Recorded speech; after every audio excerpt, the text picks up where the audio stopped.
یہود اور نصارہ کی اسلام کے ابتدائی دن سے یہ سازش رہی کہ وہ مسلمانوں کے درمیان بے حیائی پھیلا دیں، اور آج تک یہود اور نصارہ کی یہی سازش ہے کہ اگر مسلمانوں کو کمزور کرنا ہے، اگر مسلمانوں کی طاقت کو ختم کرنا ہے، اگر مسلمانوں کو مغلوب کرنا ہے تو ان کے درمیان بے حیائی کو پھیلا دیا جائے۔ بے حیائی سے ایمان کی طاقت ختم ہو جائے گی، اور پھر اسلحہ کی طاقت سے، فوج کی طاقت سے، افراد کی طاقت سے یہ مسلمان ان یہود اور نصارہ کا مقابلہ نہیں کر سکتے۔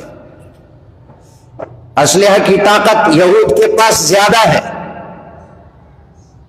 فوج کی طاقت ان کے پاس زیادہ ہے، فوجی طاقت، اسلحہ کی طاقت سے ان کا مقابلہ نہیں کیا جا سکتا۔ لیکن جب مسلمانوں میں بے حیائی پھیل جائے، ان کا ایمان کمزور ہو جائے گا، پھر ان کی فوج کچھ بھی نہیں کر سکے گی، ان کا ایٹم بم کچھ بھی نہیں کر سکے گا، ان کا اسلحہ کچھ بھی نہیں کر سکے گا۔